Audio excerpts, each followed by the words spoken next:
All join palms. And repeat after me. I take refuge in the Buddha. I take refuge in the Buddha. I take refuge in the Dharma. I take refuge in the Dharma. I take refuge in the Sangha. I take refuge in the Sangha. Keeping the palms joined.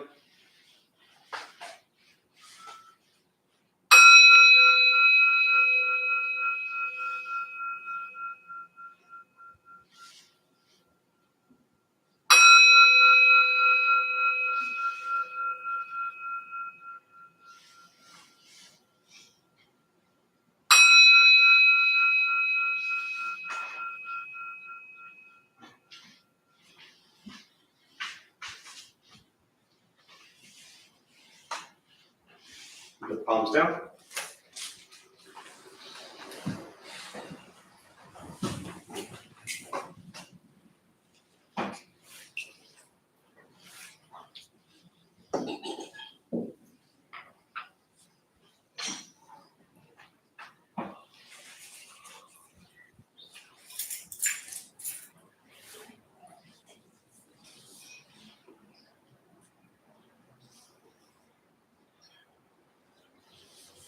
All right, good morning, everybody. Good morning. Nice to see you all here today. Thanks for showing up. Thanks for showing up. What brings you all here? Who's here for the first time? That was like in sync, both of you. And you laughed. Are you sisters? That's my mom. Mom? What brings you here? I've been meaning to explore what's available in San Diego and Buddhism. Yeah.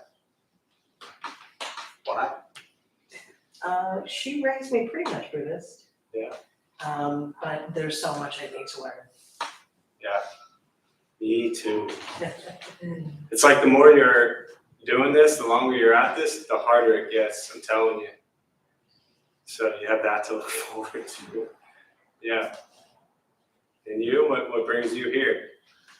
Pretty much the same, wanting to be in peace and harmony and to learn more. Yeah.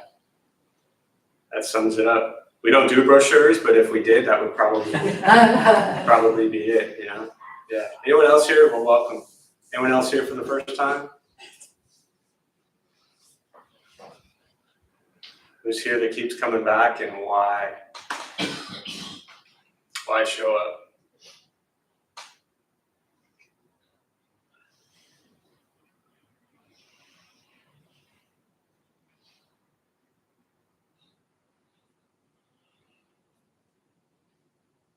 I like to meditate with other people.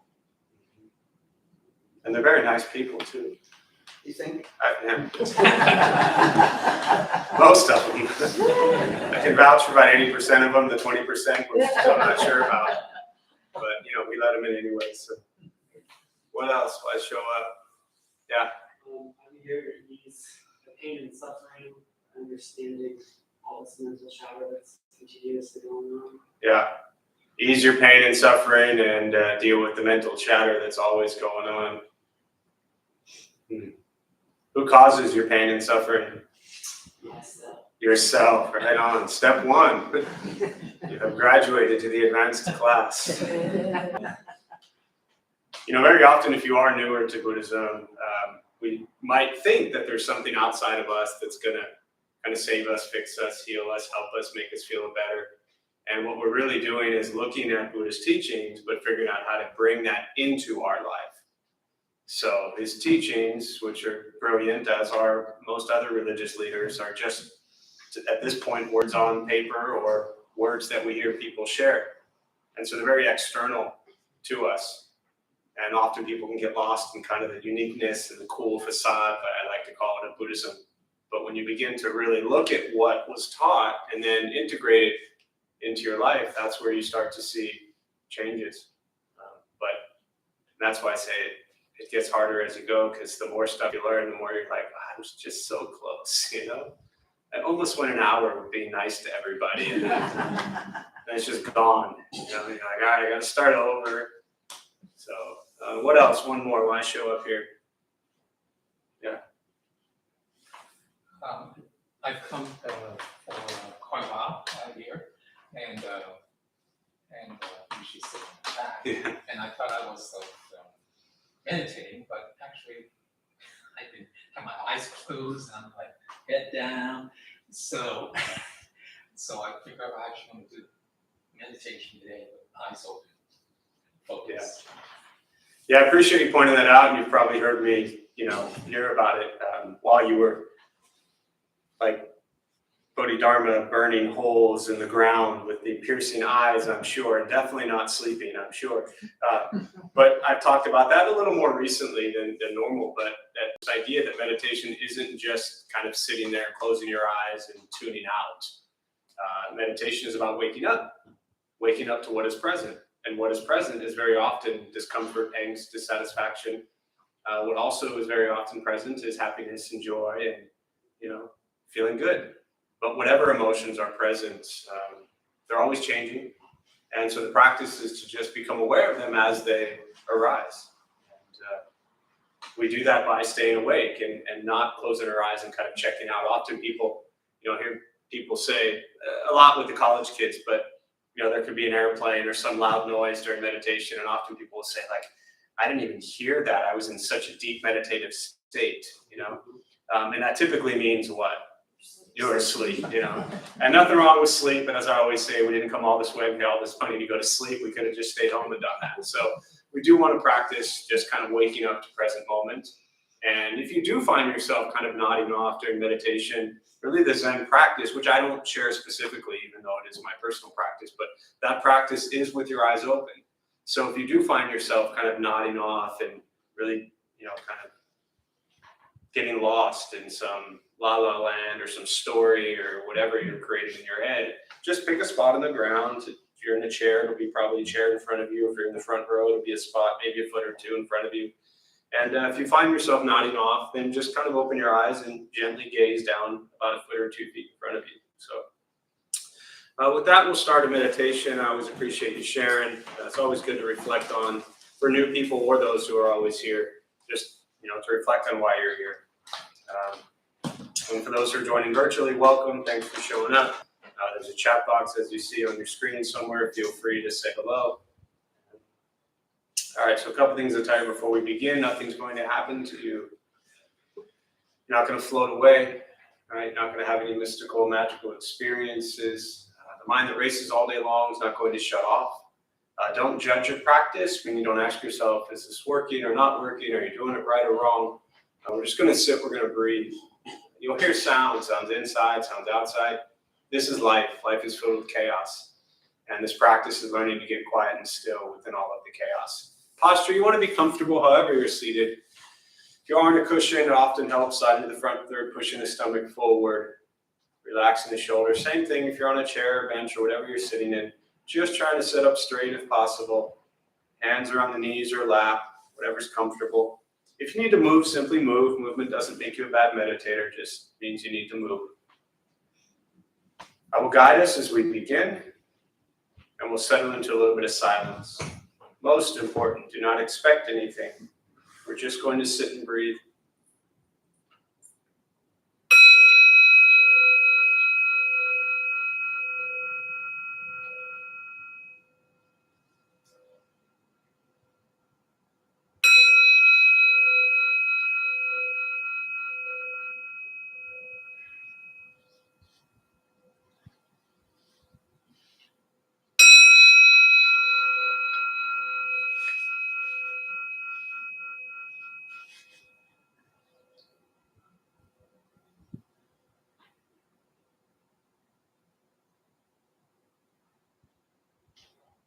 Starting with the eyes closed, if comfortable, or slightly open. Mouth is open or closed. We'll start with taking 3 deep breaths, slowly.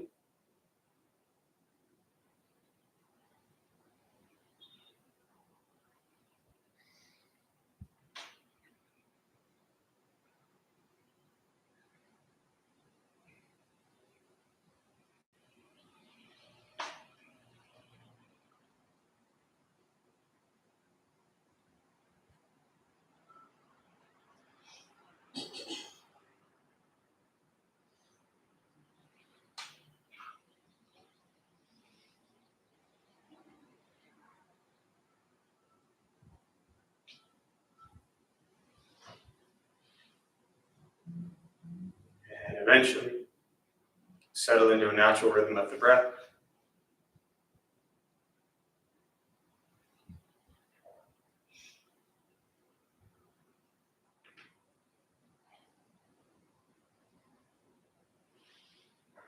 Noticing the mind as it wanders, jumping from thought to thought.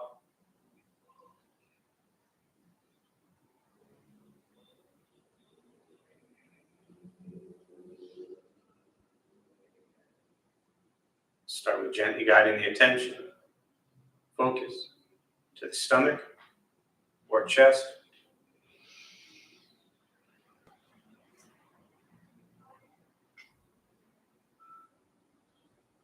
Breathing in, feel them rise.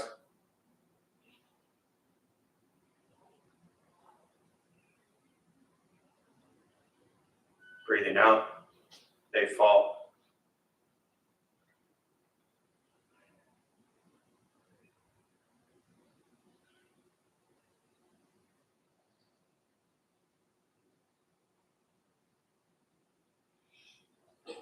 Simply continue this practice,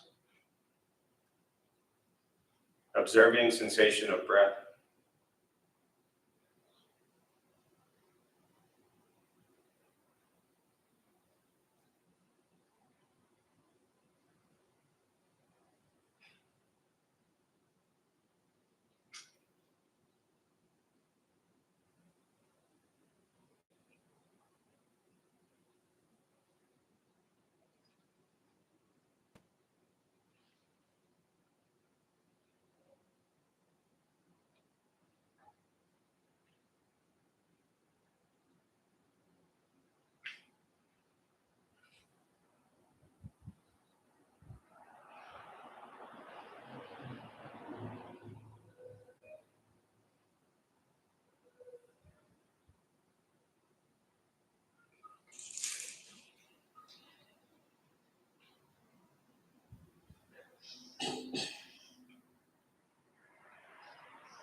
As the mind wanders, lost in thought, recognize it.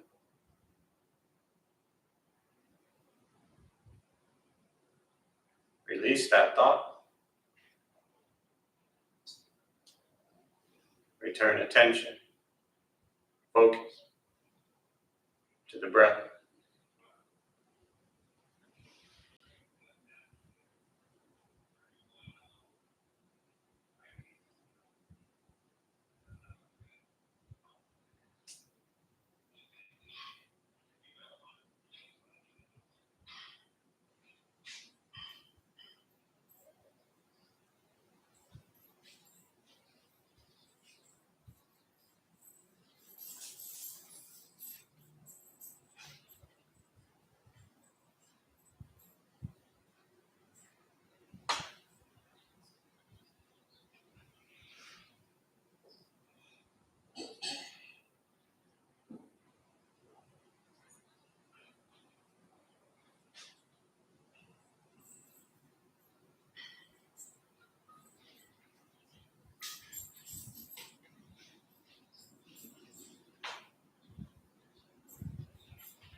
There's your mind.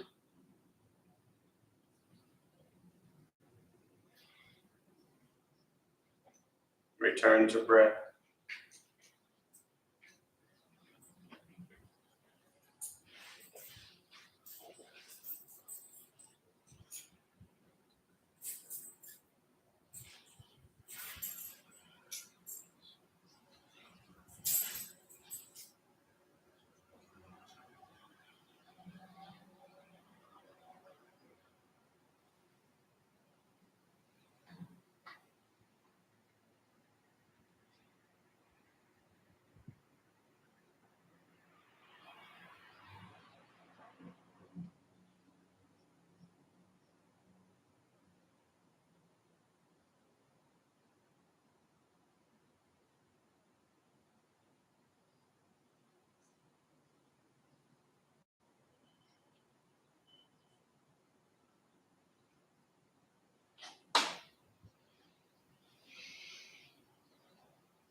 Letting go of expectations.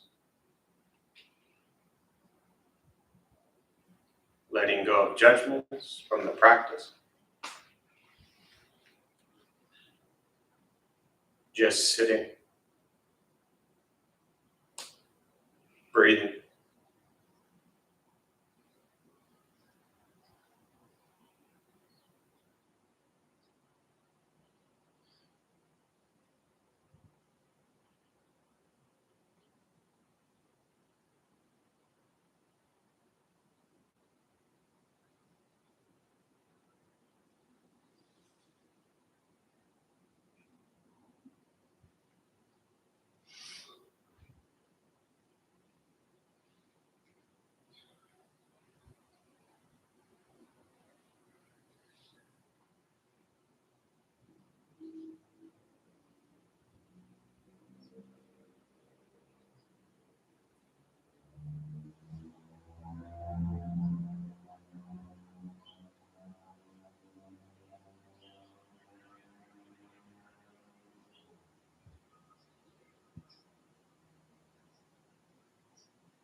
Learning to be comfortable in stillness,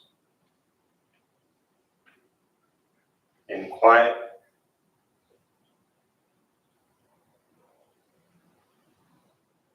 wanting nothing to sit and breathe.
And with the body still, rested,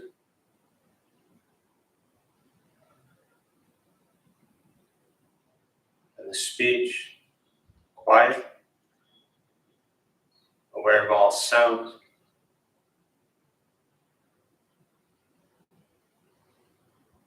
and the mind learning to settle.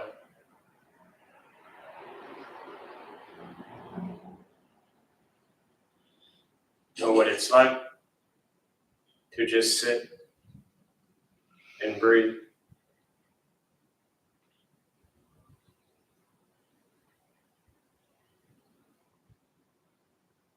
Knowing with each breath,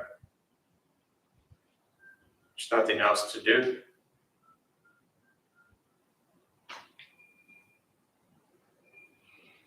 Nowhere else to go.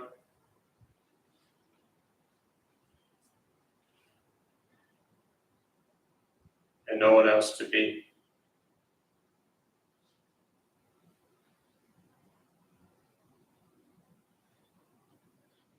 Everything beautiful, exactly as it is. Sitting, breathing. And once again, taking 3 deep breaths, slowly.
As you slowly open the eyes,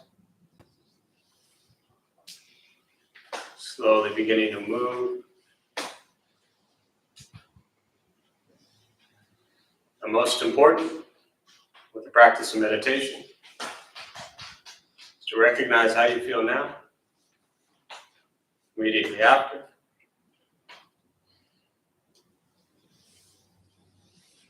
Compare this to how you typically feel throughout your day. Recognize the difference, if there is one. Ask yourselves how you prefer to feel every day, for the rest of your life. And realize however you feel now, if it's quiet, calm, and still, or a busy mind, racing mind, whatever you're sitting with at this moment, has nothing to do with anything I said. It's nothing to do with how you sit, all the hands across the legs. It's nothing to do with the sounds around us, or anything else for that matter. It has everything to do with your own mind and your own mind's reaction to an external condition. This is what the Buddha called pratitya samuppada, means dependent origination. This is the basis of the Buddha's awakening. The word Buddha simply means awakened. He was a human being, no different than any one of us, who began to understand why he suffered, why he got angry, sad, depressed, stressed, anxious. He began to understand the causal relationship of all phenomena. What that means, very simply, for all of us, regardless of where you come from or what you believe in or where you think you're going, your whole life is filled with things that happen. You react. More stuff happens, more reactions. That's it. That's what we get every single day. This practice is learning what it's like to respond to something quietly, peacefully, still. Because for most of us, the way you responded to the last 20 minutes is quite different from how you respond to everything else that's happening throughout your days. And so all we're working on is closing the gap to where the way you feel now is closer to how you feel always. Just as driven, motivated, productive, successful, whatever that means to you in your respective lives. But with a mind that's steady, clear, focused, distracted by nothing, disturbed by no one. Imagine going a day without being disturbed by someone. Imagine going an hour without being disturbed by someone. Some of you might not even make it out of the temple before you're disturbed. This practice is not easy. It's not always fun. It's not an escape, as often people think it is. It's direct perception into the present moment. And as I alluded to earlier, the present moment is very often quite difficult. So it's learning to be with life as it arises, understand the impermanence of each moment as it arises, and just breathe. Meditation is free. Buddhist practice is free. Sitting, breathing, learning to be kind to yourself and everybody else you encounter every moment of your life. And that's it. Once we stop trying to change, fix, control, manipulate everything and everyone around us, when we work on changing our mind and our reaction to the world around us, life gets simpler. But it does take time. So with that, for me, I will pause and really just prefer to respond to questions. I'd always rather address whatever's on your mind. Meditation, Buddhist practice, anything you're sitting with. And again, for those who are joining virtually, welcome. Glad you're here from wherever you are. As I said, there's a chat box on your screen, so feel free to put any questions you have there, and I'll do my best to respond. But we use the rest of our brief time this morning, and I'll just respond to questions. We'll go from there.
What is a question most often asked?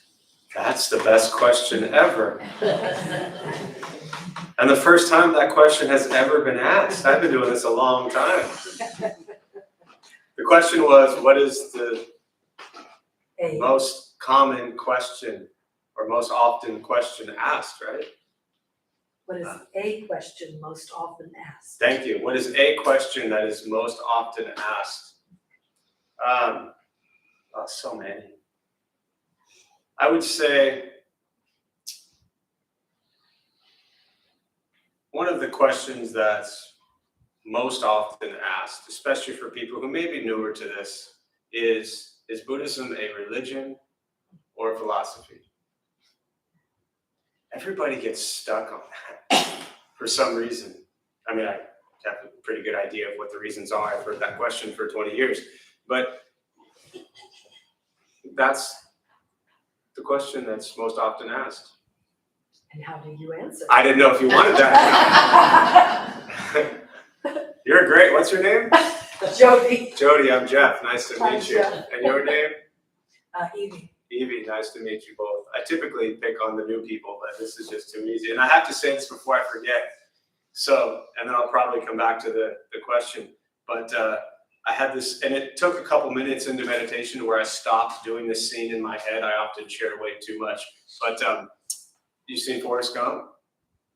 And so I'm not kidding for those of you who when I said your hands went up the same, I felt like I was looking at like the same person. And my mother and her sister do this often. Years ago, they were on an airplane and they realized for the first time that as the plane was landing, both of them put their hand up here and put their arm here, like the exact same time. And then that's created this thing over the last 20 years of how many of their movements and everything they do is just exact. It's really freaky. But so when you all did that, I just had this Forrest Gump like beautiful thing of just sitting there with the heads tilted. So I'm glad you're here. But it's both and neither. It really depends on what your take on it is. For many, I don't want to say most, but for most Western people who are newer to Buddhism, they come into Buddhism because they come out of some other religion, which may or may not still be a part of their life. I always say to people here, we have 60 people here, there'll be about 1.5 Buddhists. And that's like one is like, yes, I'm Buddhist, and the other one's not really sure, But the people that are here, they're Christian, Catholic, Muslim, Jewish, Mormon, pagan, whatever it might be. They're just stressed out trying to get through their days and deal with life. And very often people come here where their religious, previous or current religious practice is incredibly important to them. And they keep that, right? Somebody years ago referred to Buddhism, she was Catholic and she was very devout in her Catholic faith. And she said Buddhism was like a software upgrade. She felt that it actually opened her up and made her a kinder, gentler person, which actually brought her closer to her religious practice. And I thought that was a beautiful application of Buddhist teachings. But you also get people who come to Buddhism that might not have the best taste in their mouth from their other religious views that they were raised in. And so very often they'll come into Buddhism and they think, well, I'm going to get into Buddhism because it's not a religion and I don't like religion, so I'm going to do that Buddhist thing, right? If you go to within 10-mile radius of here, there's probably 50 Buddhist temples. A Thailand temple, Taiwanese temple, Lao temple, Cambodian temple, Japanese temple, Vietnamese temple, whatever. All these cultures have their local Buddhist temples. And if you go in there and you say, hey, I like this because it's not a religion, it's philosophy, it's kind of insulting. It'd be like walking into they wouldn't be insulted. They would just, have different reactions. But it's kind of like going into a Catholic church and saying that's not religion, that's philosophy. So for over 2,000 years, Buddhism is one of the world's oldest, largest religions. And has been practiced very religiously for a very long time.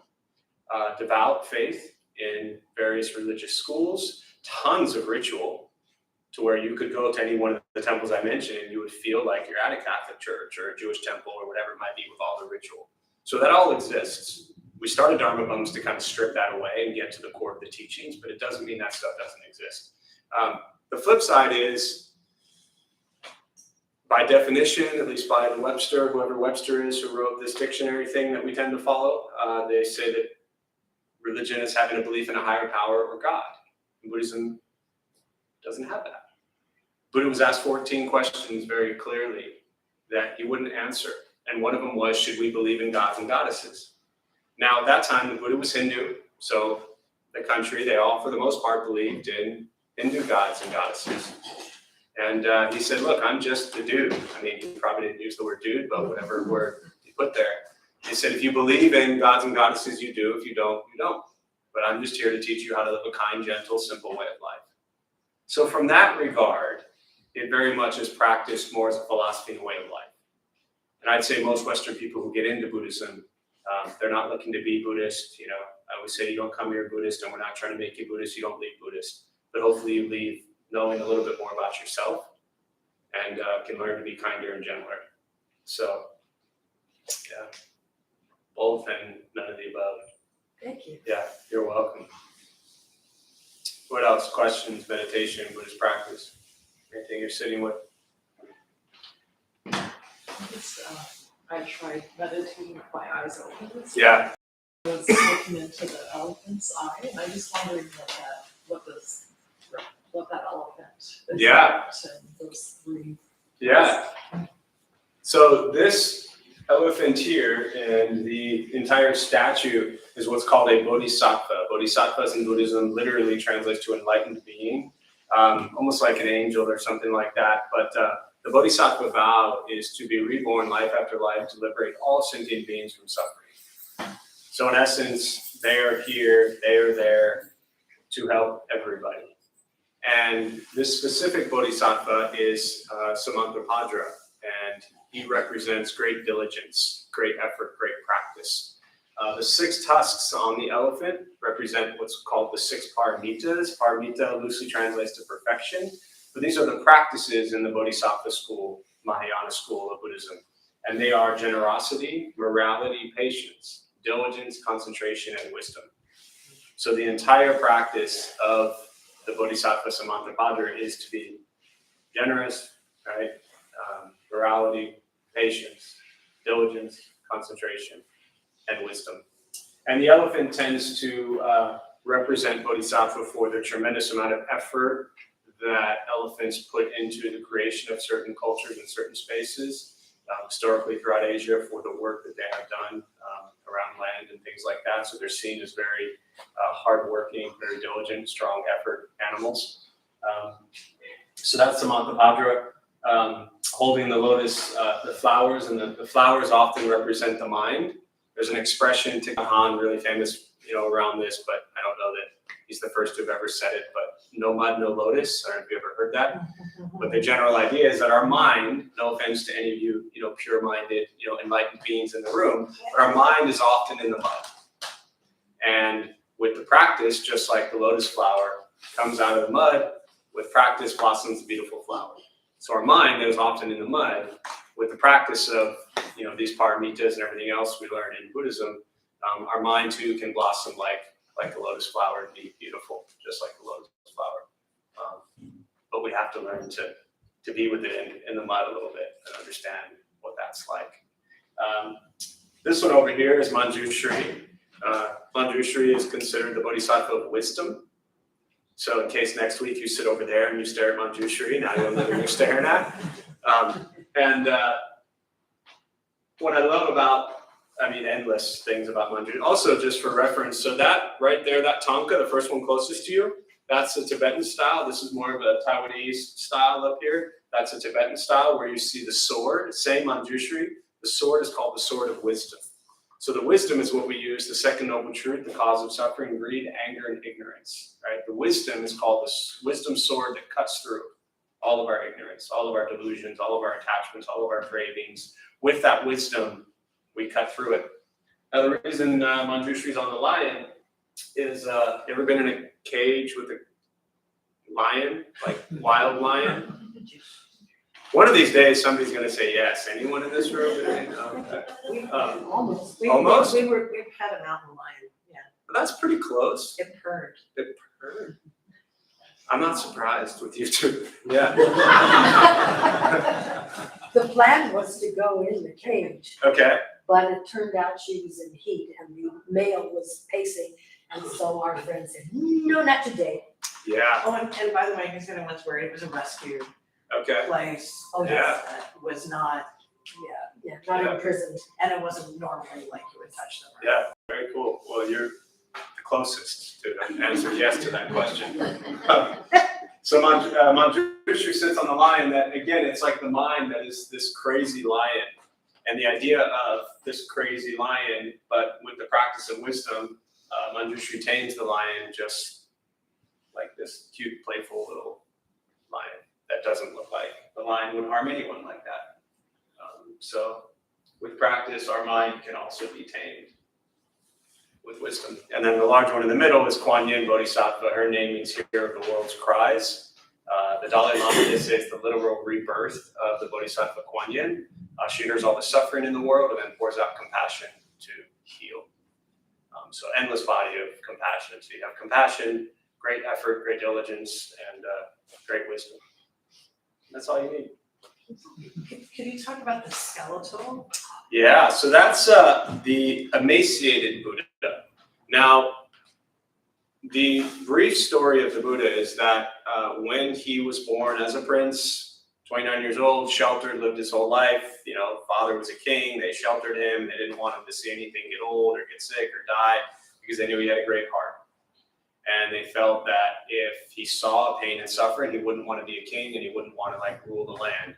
So 29 years old, he snuck out in the middle of the night and he saw what's called, it happened over a couple different trips, but it's called the four sights: old age, sickness, death, and an ascetic, just kind of like a simple nun or monk.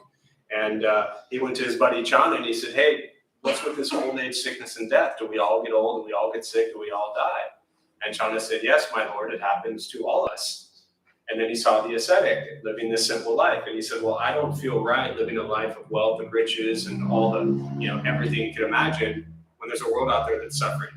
So 29 years old, he sneaks out, left the palace, roamed the base of the Himalayan mountains for 6 years. During that time, as yogis did in India, they tried so many very austere practices. They would stand on one leg for weeks at a time. They would hang from a tree for weeks at a time. They just did a lot of things because they thought that if they overcame attachment to physical form, that if they could overcome that attachment, that they would then awaken. But he had become so skinny that they were living on 1 grain of rice a day. And it's said that you could literally take your fingers front to back and that they would touch.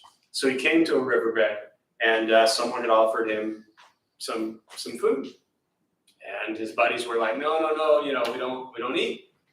And Siddhartha, this time, he's just Siddhartha, he's not the Buddha yet, just Siddhartha. He was like, well, I'm hungry. So he took the bowl of food and he said, I'm going to put it in the stream. And if it goes against the stream, I'm going to eat. So the bowl goes against the stream. He decided to eat. And those 5 guys, they left him. They were like, you food eater, you sell out, you traitor, you don't know what you're doing. And so he regained his physical strength and he went on his way. And at some point, throughout the rest of his journey, he was 35. He sat down under the Bodhi tree and he said, I'm not moving until I figure out why we suffer. And that's where he understood the Four Noble Truths, the cause of suffering, greed, anger, ignorance. He saw that there was the ending of suffering, and he saw the path, which is the Eightfold Path. So those same 5 guys that he was with left him, and they came back. And there's actually the tapestry above the doors there on the exit, above the exit sign. That's Siddhartha, where he sat down and he taught the Four Noble Truths. It's called the first turning of the Dharma wheel at Deer Park to those same 5 disciples. And they looked at him and they said, you have figured out the path to awakening. We will call you the Buddha, which just means the awakened one. I mean, it means the awakened one. Began to call him the Buddha. But he taught for 45 years and, then at 80 he died. But the reason we have the statue, we were downtown for 10 years, moved here 7 years ago, but it was the statue we opened the temple with because that was us. We're not monks, we're not nuns, we're not these enlightened beings, we're not trying to be these great awakened folks. We are physically, mentally, spiritually, emotionally near death. No different than this guy was at that stage of his life. And so we picked that statue more as like a motivation and inspiration that says, hey, if this guy could do it, that's motivating. We just have to put in a greater effort. So we picked that statue as kind of our main statue to remind us that we're not these enlightened beings. We are Siddhartha Gautama, living on a grain of rice a day, near death, and we need to figure it out. So, yeah, that's referred to as the emaciated Buddha. Yeah. What else?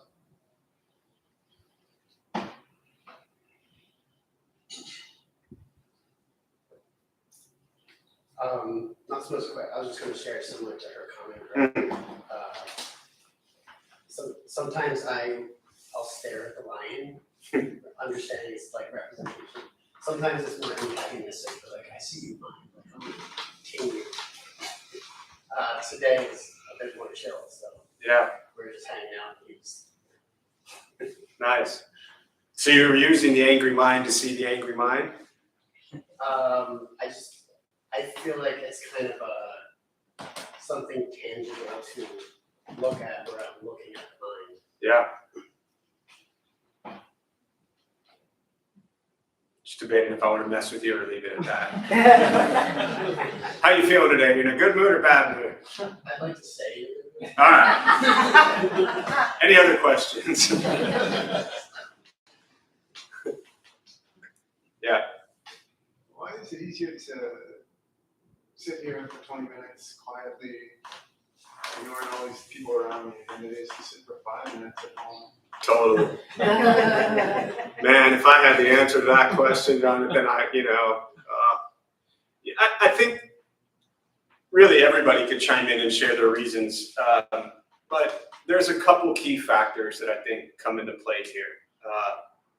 It's the reason that viharas, temples were built, places to practice, to come together, to set down physically, mentally, and emotionally, everything outside. And as you've heard me say for years, we can set down everything that's outside, come in here and feel that way, but as soon as you walk out these doors, it's all waiting for you, right? So we practice here, which I know isn't your question, but just to touch on this briefly, we practice here to be able to accomplish what you're asking about, which is like, okay, well, this is great.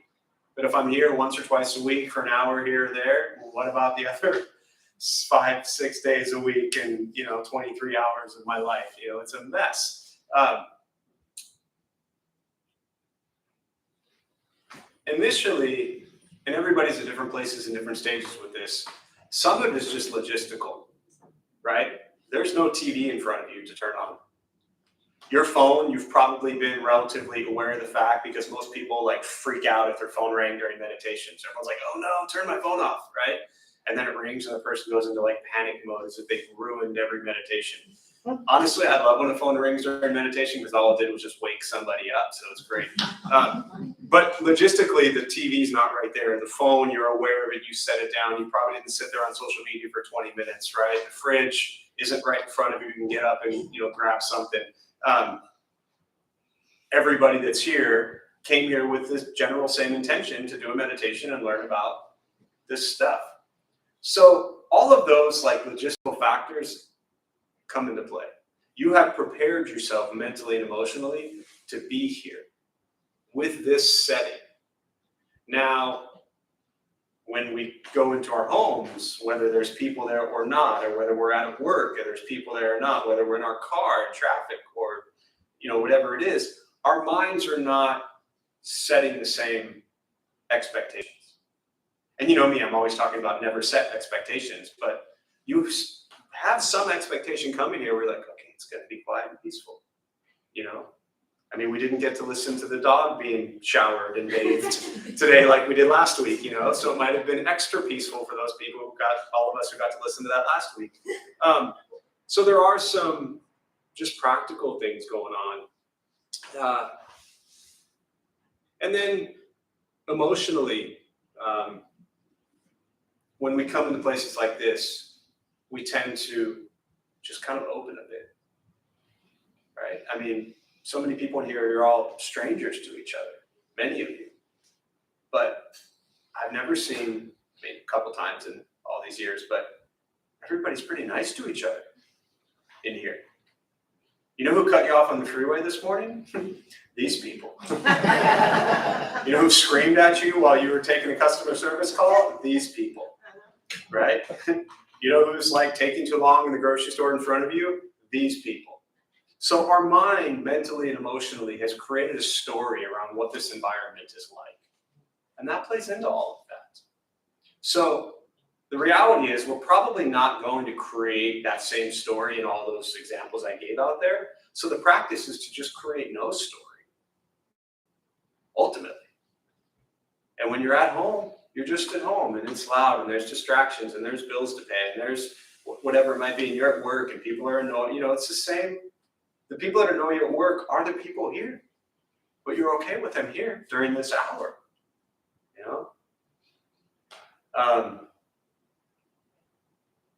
Anyone else want to share why? Because that is also another common thing. People always say, why is it so easy here? And then I get home and I'm just a freaking mess. Yeah. There's structure here. You provide the guided structure. So when I sit here, I don't have to worry about when 20 minutes is up. Right. And at home, I don't really have to worry about when 20 minutes is up either. And I thought to myself yesterday, what would happen if I just didn't set a timer? Mm-hmm. How long would I actually sit before I decided I was done? Mm-hmm. But whether you're conscious or not about your attachment to time, Mm-hmm. or your stresses about time, they're alleviated when you come here. Yeah. There's no responsibility. Yeah, the letting go of structure, letting go of time, and there's a key word which you didn't say, which I know you have zero issues with. We're also setting down the one thing that causes so much of our suffering, which is what? What are we always trying to do to people and places and things? Have control. And so without even necessarily knowing it, we've come here and we've just surrendered to what you're saying ultimately to me says, you've set down control. We let you have it. Yes. You have it. You don't want to give me control because I'm a bigger mess than everybody in this room. So let's just go with you've set down control, right? I feel much better with that. But that's a big part of it, is that we've set down the control nature of what we do in so many other areas of our lives.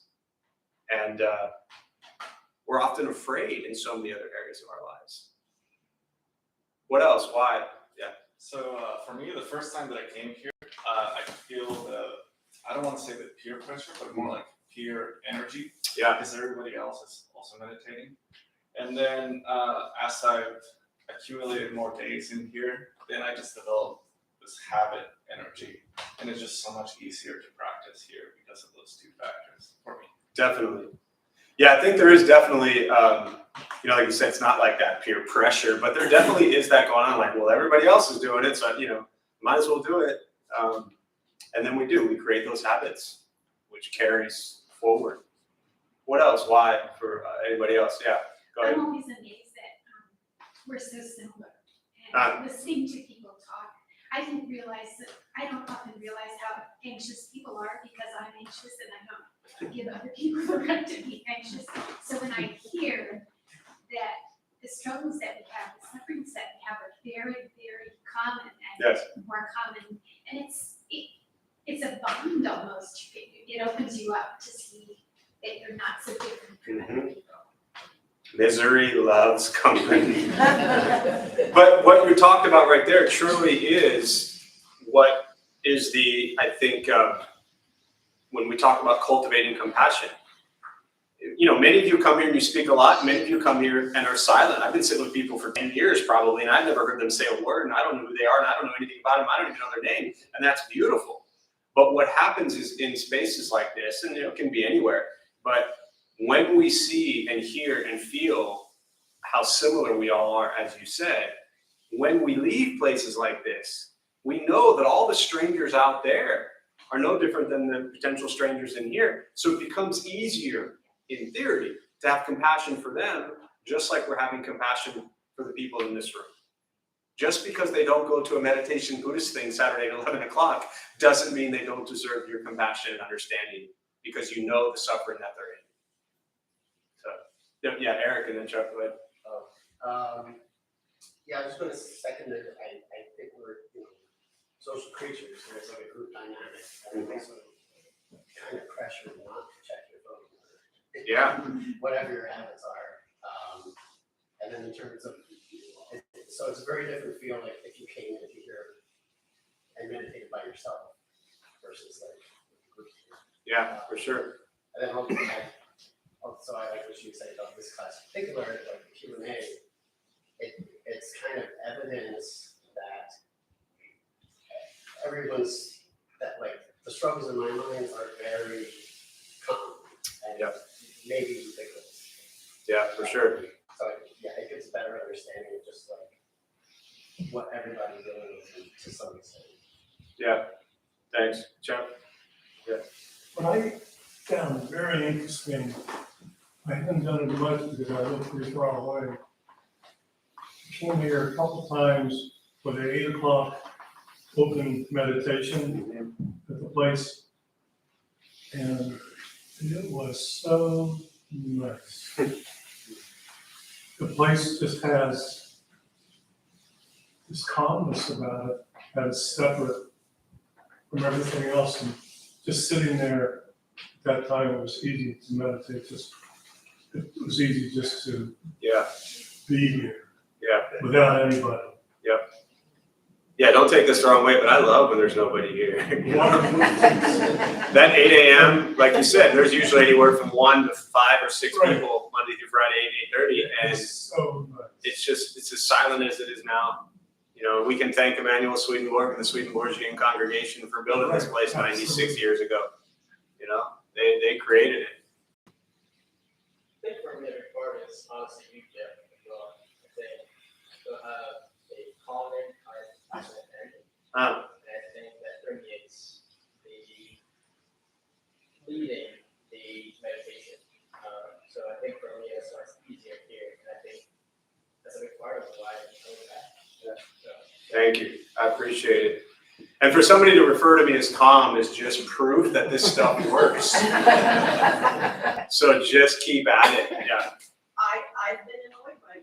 And Yeah. I still like being here. Yeah.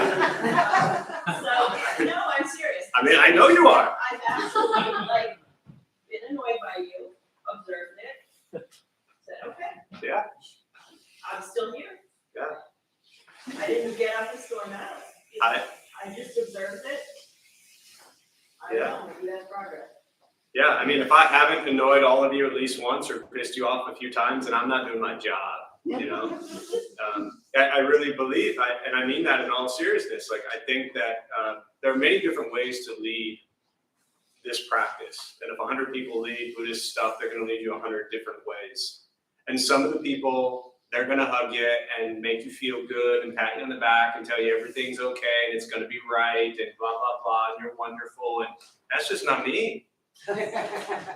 Like, you're a mess because you're a mess.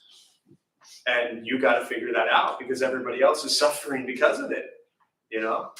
And I think if we can honestly challenge ourselves with that, and then our lives really do change. And yeah, it's wonderful. You know, it's a really sad thing. I'll touch on this briefly, and then we'll do another minute or two and wrap up. But kind of related, but unrelated to that. You know, it's something that happens, you know, and I guess I'm just suggesting this as a point of practice for everybody. That one of the things, you know, we've had over the years, we've had so many different people lead classes here. And a lot of them are consistent, have been leading for years, and bringing guests, monks and nuns and lamas and blah, blah, blah, and all that stuff. But, you know, a lot of consistent people practice. And my suggestion always is, regardless of who is sitting here leading, because in any given week, we have probably 12 different people that sit here and lead class, or sit back there and lead class, probably 15, right? And the mistake that people often make is they tend to judge this person leading, and they tend to treat it, and this is completely irrelevant from your comment, this is just something I've been wanting to talk about for a while anyways, and this just made me think of it, but they tend to treat the person leading as if it's like a movie that they're choosing. Do I like that movie or not? Do I like the way they prepared my pasta or not? Like that person up there that's leading, they're leading because they care. And they're a practitioner struggling just like you are. And they're doing their best to share their approach with Buddhist practice. So if you ever showed up on a day where you were used to seeing some person and then there's another person there, like, don't challenge the person and ask them, why are you here? That may or may not have just happened recently. Like, that's so rude. Why they're here is because they care about you, you know? And they have the courage to learn and sit and look at everybody who stares at you as if you're supposed to know what you're talking about, you know? So I just have so much respect for, not just here, but everywhere, anyone that leads meditation, Buddhist practice, shares this stuff, because, man, it's not easy to have people come here who suffer and look to you to solve their life's problems, you know? So please always respect anybody that is doing their best to share. And if you don't like something that the way somebody shares or something like that, and that's why I love what you said, it's like, maybe it's something to explore. Like, hey, what's going on here? So, yeah, fun stuff. Anything else before we close? On that note, why you think it's easier to sit with people, or any questions or anything before we close? Do one more. Just sorry to be so. No, you're good. Elementary, Yeah. but what distinguishes Dharma bumps in general from other Buddhist centers? Oh man, what distinguishes Dharma bums? So we started literally 17 years ago to introduce Buddhist practice to local folks who show up. So a few things that are different about the way we do things, and it doesn't mean better or worse, because I'm always encouraging people to go to all of these other temples. Like, please go, you know. We don't have a head monk or nun or lama or master or anything like that. We're all lay people, meaning we're not ordained monks or nuns or anything like that. And just about every Buddhist place you go to, that's what you have going on. You also have, most Buddhist temples come from very specific, I can't say most, pretty much all Buddhist temples come from very specific lineage, culture, tradition. And we built this literally to introduce all the different schools of Buddhism. The like legitimate, authentic ones, not like new age weird ones. And those are great too, but we just don't focus on those. Like, we stick to really the fundamental Theravada, Mahayana, Vajrayana Buddhist practice. We do it in a way where we're very clear, and I'll say it at the end here, that those of us who lead, we're not teachers and we're not looking for students. So most Buddhist temples, you have a teacher or a master, and they're trying to connect with you one-on-one, and some of them do it very genuinely and authentically, and some of them do that because they, have other intentions. But we don't want students. We're all practitioners. And I think the other thing that makes this different is we built it, myself personally, coming from a Taiwanese Buddhist practice, heavy into culture, heavy into ritual, heavy into bowing, heavy into chanting, heavy into robes, all of those things I love. Someone just asked me the other day, they said, what's your practice? I said, if you just asked me, Jeff, what would you want to be doing? I would much rather be a monk in a monastery bowing and chanting and reciting the Heart Sutra and the Diamond Sutra and the Amitabha Sutra, and not talking. I would love that, but that's not my practice. So we stripped all of that away, because if you all showed up here day one and I gave you a robe to wear on and I told you to bow and chant and say a bunch of stuff in another language, probably not coming back. A couple people will, but for the most part, we wanted to remove the cultural barriers that tend to be very difficult for Western folks to learn Buddhist practice. That's a short story. Yeah. So, all right, so with that, we'll close.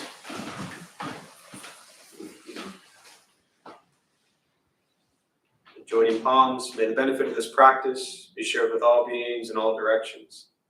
May all beings be at peace. May all be free from suffering. May merit gained from this practice be transferred to Greg Knox during his time of rebirth and his family who suffers at this time.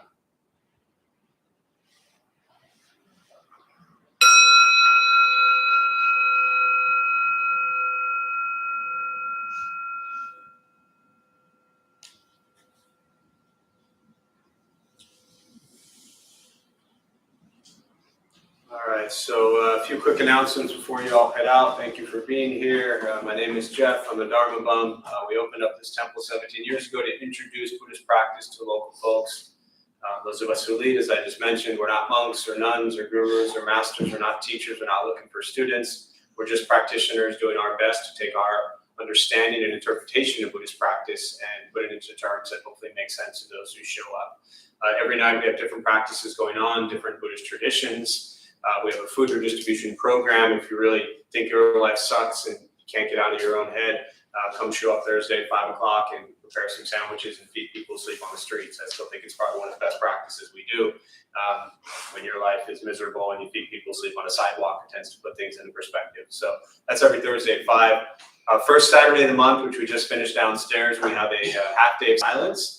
So it's 4 hours. If 20 minutes of silence is absolute torture, then I strongly recommend doing it for 4 hours. It makes 20 minutes even that much easier, but that's the first Saturday of the month. And then I don't think we have anything out of the ordinary going on, just usual stuff. So there's a list by the door, even though day of silence, they cleaned a lot. So if you want to clean or pick up leaves or anything, feel free to stick around. We have no cleaning crew. We are it. Buddha Free is there if you need anything. Thanks all for being here, and wish you well.